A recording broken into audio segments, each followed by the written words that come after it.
Hi everyone मु स्वागतिका आपण मानकु welcome करुची ओडिया एजुकेशन नेटवर्क को। तो पिला माने आज आमे डिस्कशन करबा को जाउचे दशम श्रेणी भूगोल बहीर प्रथम अध्याय संबलर पाठ्यपुस्तकस्थ प्रश्नावली।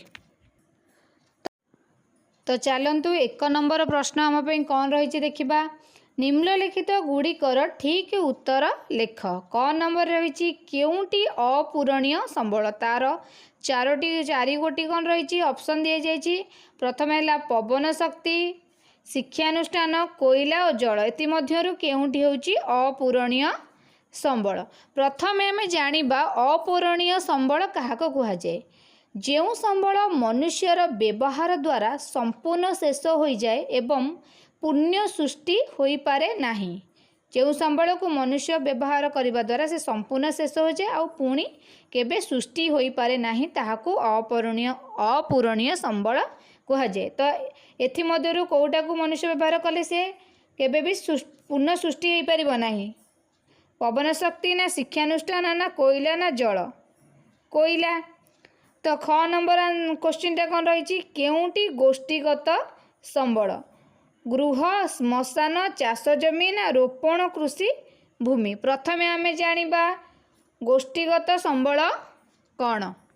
तो गोष्ठीगत संबल क्या कह जाए कौनसी गोष्ठीर समस्त व्यक्तिंकर समूह मालिकाना रे थिबा स्थावर और अस्थावर संपत्ति को गोष्ठीगत संबल कह जाए। तार अर्थ होची कौन ना जो संपत्ति उपर समूह व्यक्ति बा समस्त व्यक्ति बा गोष्ठी व्यक्ति मानकर मालिकाना थिबो ताकू गोष्ठीगत संबल कुहा जाए। तो आदिरु कोटा गोष्ठीगत हम गृह ना श्मशान ना चाष जमी ना रोपण कृषि भूमि कौन हम श्मशान। दुई नंबर प्रश्न कौन रही पार्थक्य दर्शाय। क नंबर होची नवीकरण योग्य संबल और नवीकरण अयोग्य संबल मध्य आमे पार्थक्य लेखिबा। तो नवीकरण योग्य संबल क्या कह जाए जो संबल मनुष्य द्वारा बारंबार व्यवहार सत्वे संपूर्ण क्षय हुए नहीं एवं विभिन्न उपाय द्वारा सेगुड़ी को पुनर्भरण करा जाई पारि थाए सेगुड़ी को नवीकरण योग्य संबल कह जाए। जो संबल को आमे बारंबार व्यवहार करने द्वारा से केबे क्षय हेबो नाही एवं विभिन्न उपाय पुनर्भरण होई परिबो बा पुनः सृष्टि होई परिबो एगुड़ी को कौन कहती नवीकरण योग्य संबल कह जाए। नवीकरण अयोग्य संबल कौन ना जो संबल मनुष्यर अनवरत व्यवहार द्वारा बा अन्यान्य कारण द्वारा ह्रास पाइले बा नष्ट होई गले आउ सेगुड़िकर पुनर्भरण संभव होई न थाए।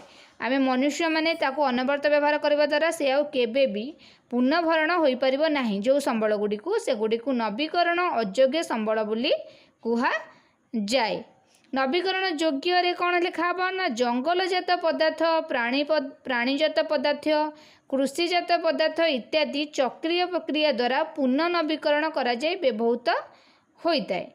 जल मृत्तिका वायु प्रदूषण प्राकृतिक उपाय रे कौन होता है भरणा होता है।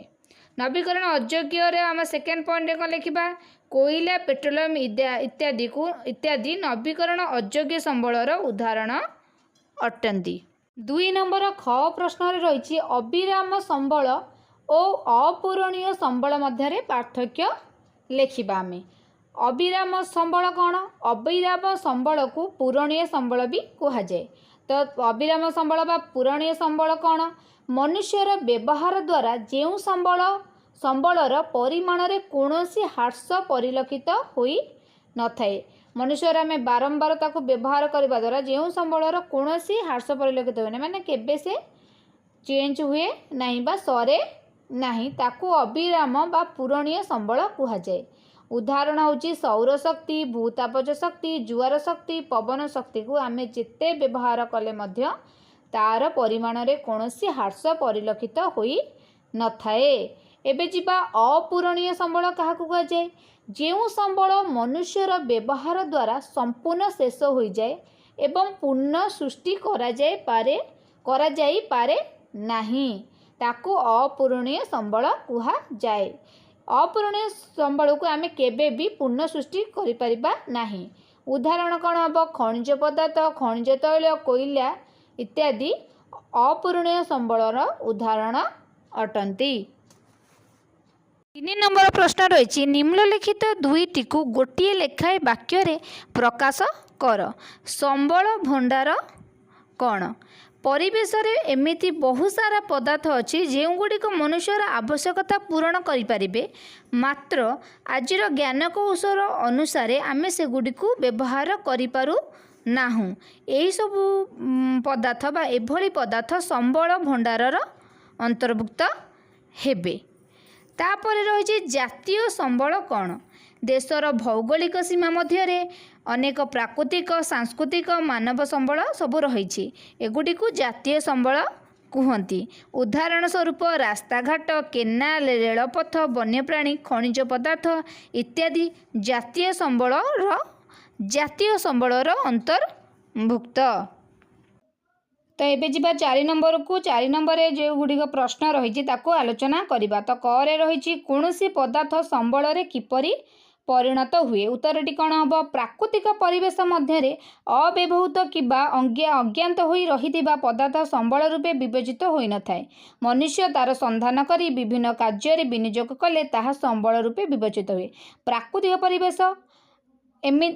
परिवेश रे बहुत सारा पदार्थ रही जहाँ को आमे व्यवहार करी नाहू किबा ता विषय जानी नाहू।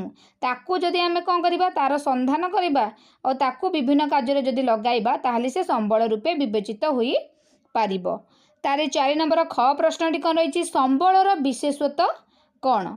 संबलर विशेषत्व कौन? संबलर 4 गोटी विशेषत्व रही। 1 रे उपयोगिता, 2 रे होची कार्यदक्षता, 3 रे होची सुलभता एवं 4 रे होची परिवर्तनशीलता। यही 4टी होची कौन संबलर विशेषत्व। प्रथमतः संबल मनुष्यर व्यवहार उपयोगी हेबा आवश्यक। यदि संबलटे रही सेटा मनुष्यर निहाती भाव में व्यवहार उपयोगी हेबा आवश्यक।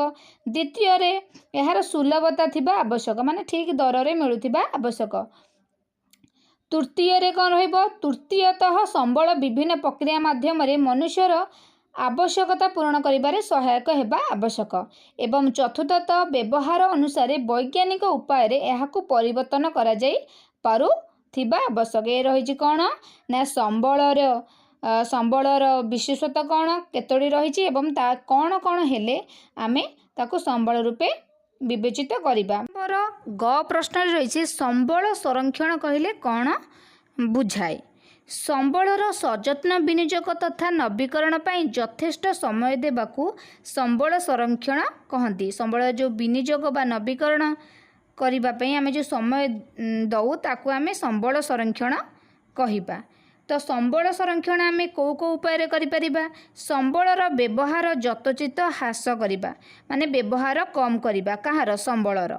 प्राकृतिक संबल व्यवहार करिबा समय रे मितव्ययता अवलंबन करिबा, माने प्राकृतिक संबल को जेतिक आवश्यकता रही सेतिक व्यवहार करिबा एवं से गुड़िकर संरक्षण करिया पे विभिन्न पदक्षेप माने नबा। प्राकृतिक संबल को आमे व्यवहार करिबा ता सहित केमिति सेटा संरक्षण होई परिबा सेति प्रति ध्यान देबा। संबलर पुनःचक्रण कौशल अवलंबन करिबा, माने पुनः केमिति ताकू व्यवहार करि परिबा सेति पई सब कौशल माने अवलंबन करिबा। एहा द्वारा अदरकारी धातव पदार्थ गुड़ी को पुनःचक्रीय प्रक्रिया द्वारा आउ थरे व्यवहार योग्य करा जाई पारिबो। या द्वारा संबलर नष्ट हेबो नाही। आमे पुनर्बार जो संबल गुड़ी को पुनर्बार व्यवहार करा जाई परिबो ताकू आमे पुनःचक्रण कौशल को अवलंबन करी आउ थरे व्यवहार करि परिबा। संबलर पुनर्व्यवहार माध्यम रे समस्त प्रकार संबल संरक्षण करिबा। वायु, जल, मृत्तिका और अन्य आदि प्राकृतिक संबलर व्यवहार सतर्कता अवलंबन करिबा। संबलर पुनर्व्यवहार माध्यम रे समस्त प्रकार संबलर संरक्षण करिबा, माने जेतिक आवश्यकता ता सहित सेतिक व्यवहार करिबा, किंतु पुनर्व्यवहार प्रति बा पुनःचक्रण प्रति अधिक दृष्टि देबा। जो वायु, जल, मृत्तिका और अन्य जो प्राकृतिक संबल गुड़िक रही ताकू व्यवहार करिबा। व्यवहार कला बारे सतर्कता अवलंबन करिबा, जेमति आमे अनियमित भाव ताकू नष्ट करि चली सेमिति न करी आवश्यकता जेतिक रहुछि सेतिक व्यवहार करिबा और सेगुडी को प्रदूषण रु मुक्त करी संरक्षण करिबा निहाती दरकार। आमे व्यवहार करूचे जदि आमे तार प्रदूषण मुक्त न करिबा ताले आमे ही हैरान पड़िबा, संरक्षण से होई परिबो नाही। तो आमे ताकू व्यवहार करने सहित तार प्रदूषण से केमिति मुक्त रहिबो, प्राकृतिक संबल गुड़िक तार संरक्षण केमिति होई परिबो ता प्रति निहाती भाव कौन रहिबा पदक्षेप नेबा ता द्वारा ही आमे संबल को संरक्षण करिपरिबा। 4 नंबर घ प्रश्न रे रही धारणीय विकास कहिले कौन बुझ। संबल विनियोगर आवश्यकता माने आमे संबल विनियोग काहेकि करिबा तथा आगामी वंशधर सेगुड़िक संरक्षण आगामी आमर जो वंशधर रहिले तांको पई कौन संबल काहेकि संरक्षण करिबा ता मध्य जो संतुलन रक्षा करा जाए बा संतुलन रक्षा करिबा को धारणीय विकास कहती। संबलर सजत्न विनियोग तथा नवीकरण पई यथेष्ट समय देले ही संबल संरक्षण होई पारिबो। तो संबलर विनियोग आ नवीकरण पे आमे जदि समय दबा ताले निहाती भाबरे संबल संरक्षण होई पारिबो।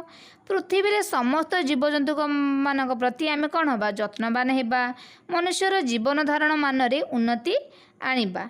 प्राकृतिक संबलर अवक्षय को आमे रोकिबा ता संगे संगे समस्त मानव समाज को परिवेश प्रति जत्नवान हेबाकू सक्षम कराइबा धारणीय विकासर विशेषता अटे।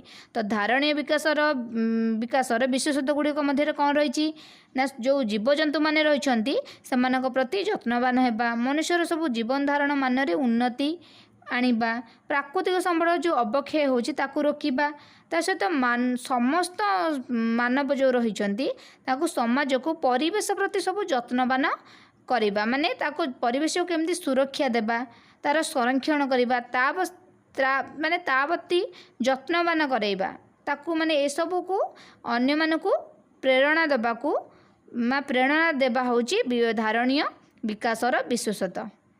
जदि आपण को वीडियोटी भल लगी ताले लाइक शेयर एंड सब्सक्राइब कर दियंतु। ओडिया एजुकेशन नेटवर्क को एमिति स्टडी रिलेटेड वीडियो पाइबा पई पाकर थिबा घंटीटी को प्रेस कर दियंतु आपण मानकू नोटिफिकेशन मिली जिवो।